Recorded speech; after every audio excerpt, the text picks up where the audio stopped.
final episode of In the Fight. We find out what it takes to prepare F-16 fighter pilots for deployment. We meet a Department of Agriculture member tasked with keeping wildlife and aircraft safe. Marines blast their way through pre-deployment training. Special Reaction Team snipers train to hit the vital T-zone. And airmen in Okinawa make an annual flight to honor their fallen comrades.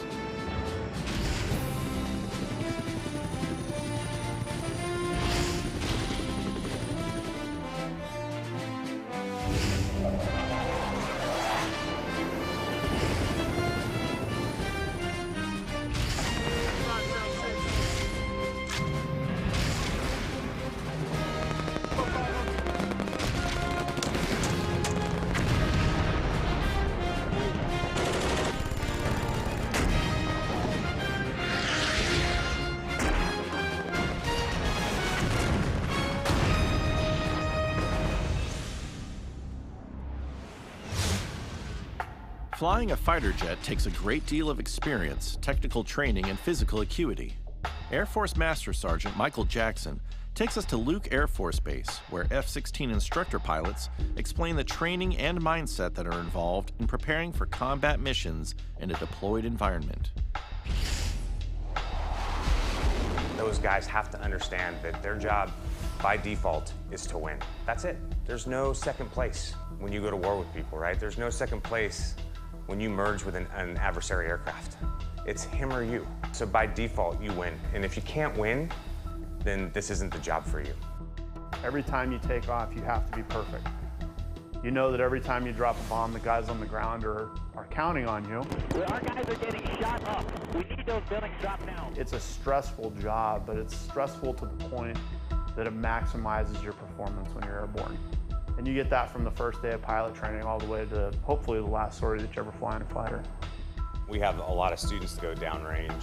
4 months from leaving here, they're in Afghanistan and they're doing exactly those things. They're dropping GBU-12s on folks, dropping GBU-38s, or they're down doing operations in Syria. So we try to make it as realistic as we can for these guys because we know that there's a good chance that when they leave here just a few months later, they could be downrange doing the same things. I love being an instructor pilot here because I get to shape those guys. As soon as they show up, those are my guys to turn into the fighter pilots that I know what it's going to take for those guys to be successful in the Air Force. What I want to do is find that optimum stress point so that performance is exceptional. And I remember my IPs doing that to me too. You get done with the day and you're like, that was horrible, but I'm going to get better. 26,000 hostile, single contact. You have to kind of try to instill in them that warrior spirit. You want these guys to learn to be aggressive, how to maximize and max perform the aircraft. And there's a lot that goes into it. And again, it's that shift, it's that mindset shift from I'm flying an airplane to fly it like a fighter. You don't have to do big maneuvers like you were doing in the T-38. This is a fighter high-performance aircraft, right? If there's something that you want to make go away, put the nose where it needs to be to make it go away. You start throwing dogfighting in there, air combat maneuvering, air-to-air, large force employment exercises, close air support. So you package all that experience together and you transfer it to Afghanistan for your first sortie. At the end of the day, the finished product here at Luke is an incredibly capable fighter pilot. The Department of Defense and the U.S. Department of Agriculture continually implement aviation safety programs to keep service members safe. One such program is helping keep wildlife off the flight line at Bagram Airfield. Senior Airman Timothy Kirchner tells us more in this report. So typically the day starts before sunrise. We try to get out, observe the flight line, look for bird patterns, bird activities that are posing a threat to the air traffic. We're at Bagram Airfield, Afghanistan, and I'm here to help reduce wildlife strikes to aircraft for Air Force assets. Overall, for the base, or for the blue line that we're in control of, we use an integrated wildlife damage management program, which means we use a multitude of different methods to alleviate the problem. This could include harassment, habitat modification, exclusion. Sometimes we do have to use lethal control on those species that do not like to vacate the flight line very easily. But our goal is to protect the most critical areas of flight, which are right at the approach and right at rotation when they actually leave the runway and catch the air.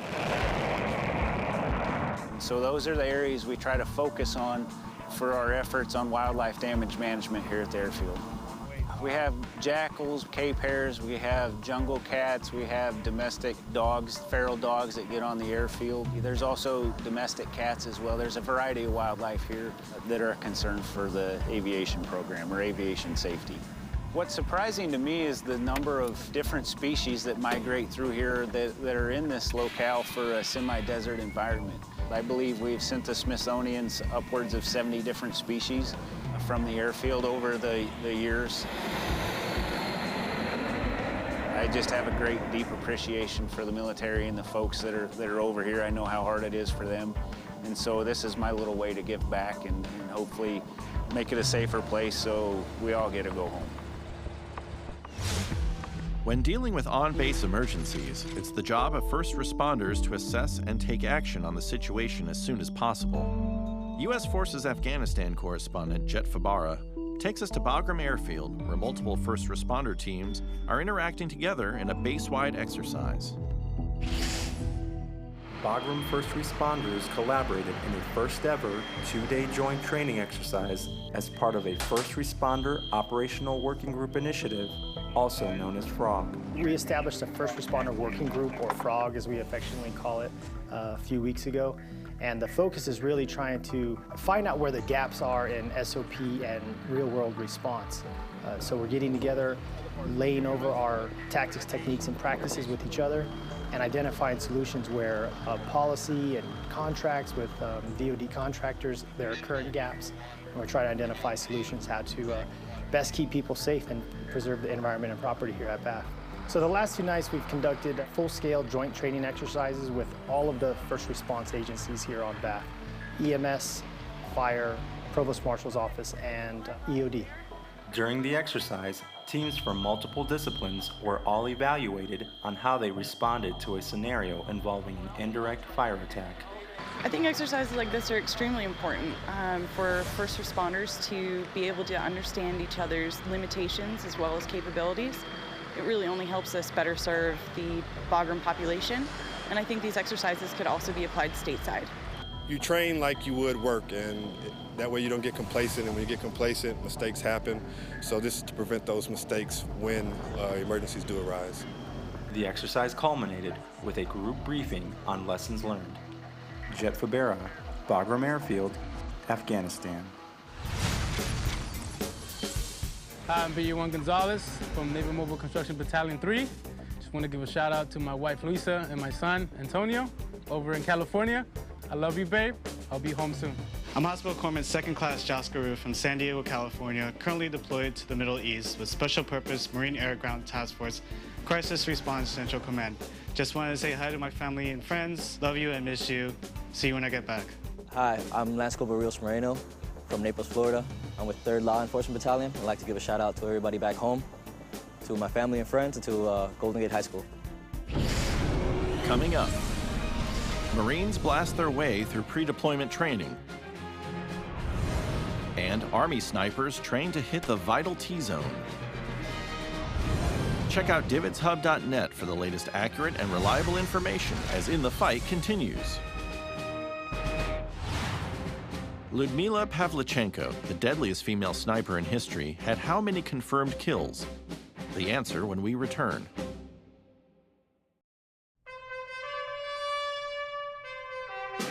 There are symbols that represent loss. There are symbols that represent strength. And there are symbols that represent both. Remember, respect, and honor our fallen military heroes and the sacrifice and strength of surviving families who wear the Gold Star pins. I am ready to fight for my country when called to action. I had pushed my mind and body to the limit. I've come face to face with the enemy.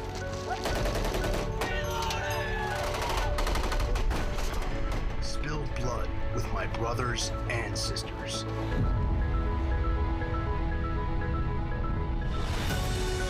Helped others in their most desperate of times.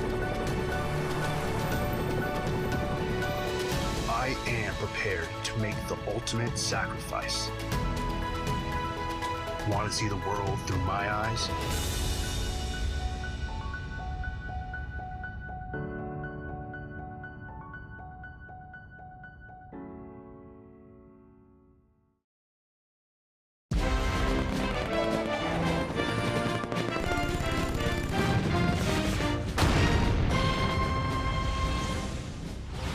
Ludmila Pavlichenko, the deadliest female sniper in history, had how many confirmed kills? The answer is D, 309. In anticipation for an upcoming deployment to Australia, Marines with 1st Battalion, 1st Marine Regiment are conducting company-level assaults and operations in urban terrain. Marine Corporal William Perkins caught up with the unit as they blast their way through pre-deployment training.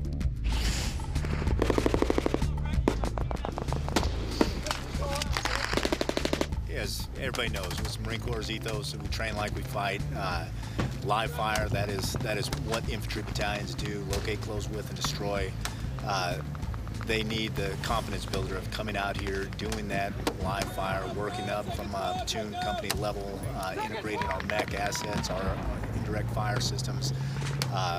All those things really bring it together for them. We need that prior to going down and conducting bilateral training with the Australian Defense Force. But you need something like this at the end of your workout before you punch out, because it's the, like I said, one, you can't get any other training anywhere in the Marine Corps like this.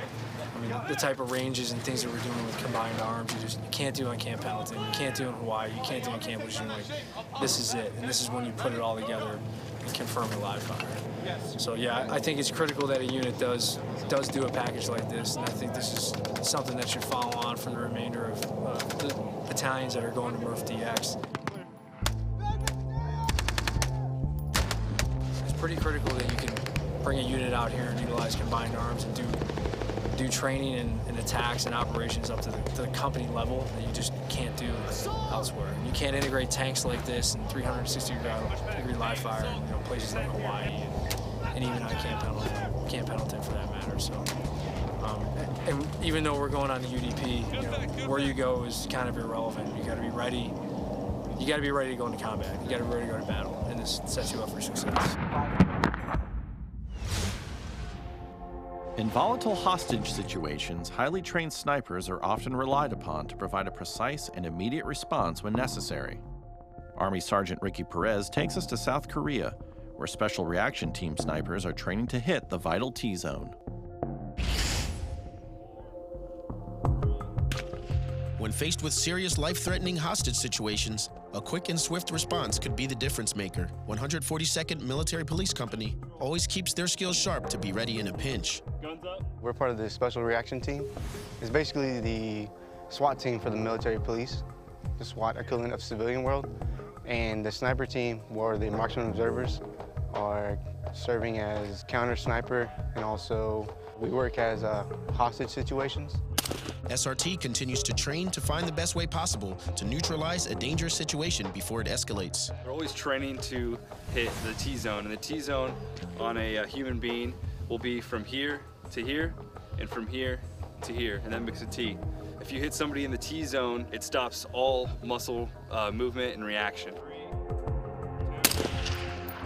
So if somebody's holding somebody else hostage, and let's say they have a gun to them or something like that, if you hit them in the T-zone with the bullet, it'll stop their entire nervous system, and their body will not be able to react. Army Sergeant Ricky Perez, Warrior Base, Korea. The training needs of military and police forces can vary to a wide degree based on different scenarios. Luckily, Joint Base McGuire-Dix Lakehurst has many of these needs covered with a versatile indoor battle lab. Air Force Staff Sergeant Caitlin Jones takes us there in this report. When it comes to work, reporting to a giant tactical playground nicknamed the Battle Lab isn't a bad place to be. You can use it for a variety of doing room clearing to just staggered movements through a village. You could do key leader engagements in there. However you want to utilize that mount lane, sniper training, dog training, K9 training. So we pretty much open it to all ideas. I've seen them all. I could go on forever, but. The Joint Force Training and Training Development Center, or Battle Lab, is home to several different training opportunities. And today, a local police SWAT team is making use of the Mountain Operation Urban Terrain Lanes to conduct specialized drills.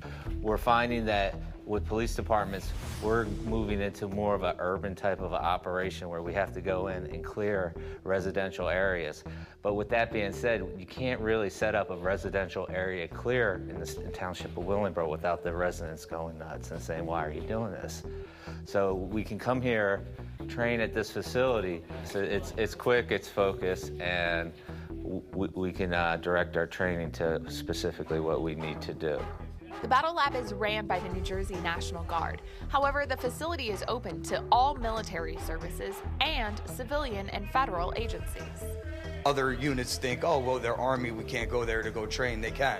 So that's another reason why we try to offer it out, and we give out our cards, and we try to promote as much as possible so we can have people come in here, utilize the facility. It's a great facility. So, we would like other people to see what we have and realize that they have training local in New Jersey on this base.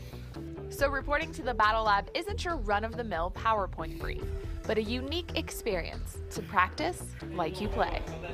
Staff Sergeant Caitlin Jones, Joint Base McGuire-Dix Lakehurst, New Jersey. Exercise Allied Spirit includes more than 2,400 participants from 7 NATO nations in an effort to hone skills and communication in a tactical environment. Army Specialist Lonnie Pasquale caught up with a multinational team of Joint Terminal Attack Controllers to find out how they are working to break down language barriers.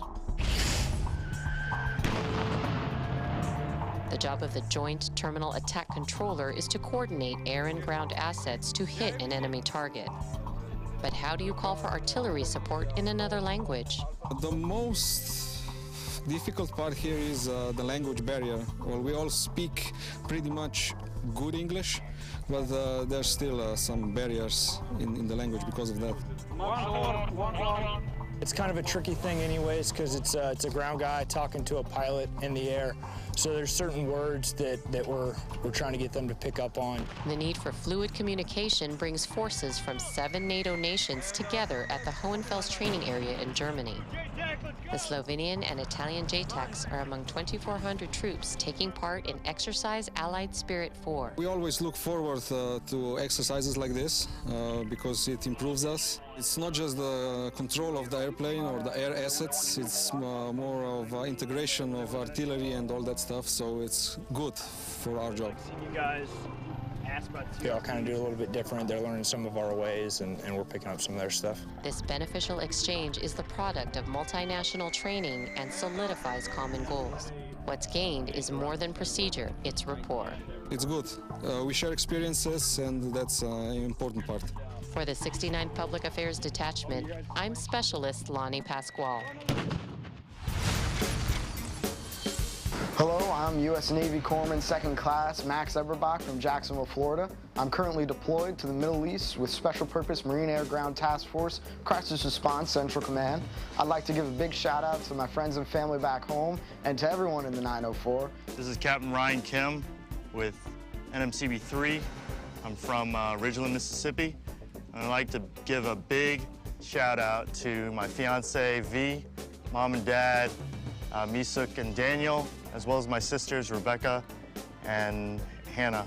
I miss you guys and hope to see you soon. Coming up, Marines get a taste of jungle survival. And we'll showcase some of the best photos from our service members, as In the Fight, presented by DVIDS, continues.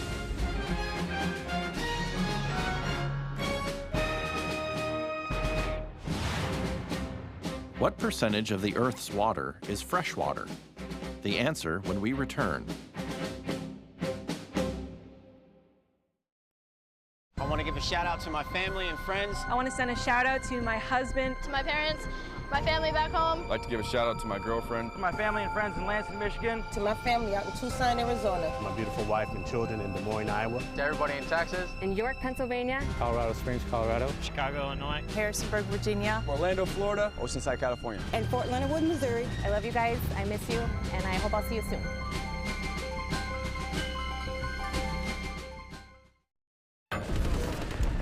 From combat-related stress to the day-to-day stressors of life. This package is going to be completed. This is the 4th time this week. Stress can affect every Marine and Marine family. The De-Stress Line provides anonymous counseling for Marines and Marine families when it's needed most. If you're feeling the effects of stress, call today and let us help you win your personal battles.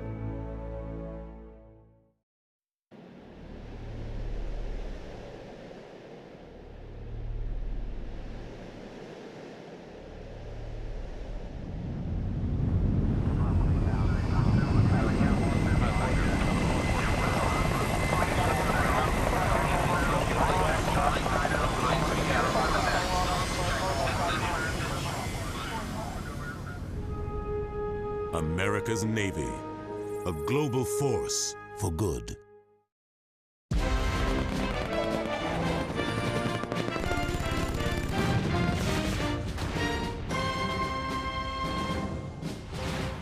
What percentage of the Earth's water is fresh water? The answer is A, 2.5%. Training for survival in harsh or remote environments ensures that Marines are capable and effective wherever they are deployed. During Exercise Cobra Gold 2016 in Thailand, 31st Expeditionary Unit Marines were given a taste of what it might take to survive in the jungle. Senior Airman Michael Connors tells us more in this report. Cobra Gold 16 increases cooperation and collaboration with partner nations in order to achieve effective solutions to common problems. Thai Royal Recon Marines lead jungle survival training for Republic of Korea Marines and U.S. Recon Marines. With our greenside patrolling, it really helps us get our own food, purify water by ourselves, find water, and also it builds relations. Greenside patrolling is extended recon on a specific target, but if things go wrong, the lessons taught during the training could be life-saving. Water purification, the traps, and all the different types of vegetation in this type of environment. I took away a lot of that, especially for the greenside patrolling. I'll know what I can and cannot eat. The combined environment creates friendships, building trust between the Marines they will take with them if they go into the field together. We can establish credibility with them and they can establish credibility with us, which in turn leads to working together well. The Marines ate many fruits and vegetables local to Thailand they had never tasted before, but none of them came close to the most exotic cuisine indulged in during the training. The scorpion was a bit fishy. It was crunchy and I couldn't chew the legs, so I just had to end up swallowing the legs. Senior Airman Michael Connors, Lattawan, Thailand. No matter how painful it may be to remember or how easy it may be to forget, members of the 1st Special Operations Squadron make it a priority each year to return to the crash site of aircraft call sign Stray 59 in order to honor their fallen comrades. Air Force Lance Corporal Takun Norasingh takes us along on this year's memorial flight. 35 years ago, we lost several of our brothers in the Stray 59 accident down in Subic Bay, Philippines. We're here to commemorate the 8 crew members lost and the 15 special operators that were on board as well. It wasn't quite clear what happened, but they made their check-in calls and then a fisherman noticed that the airplane went down. We're ensuring that their legacy lives on. We lost 8 of the first SOS crew members and 15 of the passengers, which included Army Special Forces, our brethren from the 320th Special Tactics Squadron, and Australian and New Zealand SAS. We're going to take off and start heading towards the Philippines, Subic Bay, Philippines. We're going to do a flyover over the crash site, and then myself and the loadmaster will drop a wreath at the exact point where they went down. It's extremely important for us to do this every year, especially this year marking 35 years. Some of these people who have flown this airplane haven't been born yet. It's very sombering as well. We go out and we recognize that what we do is a very dangerous business, and what these guys went out and did was the ultimate sacrifice. It puts into perspective what we do every single day, and to know that any day the possibility of us not making it home is very real, and this really brings it home for us. 11 years ago, I was a much younger guy, and I joined the Air Force to be a part of something bigger, to make a difference. I think now as I get older, you recognize a little bit more of the importance of it, and the sacrifice becomes more real, that at any point in time, you could no longer be here.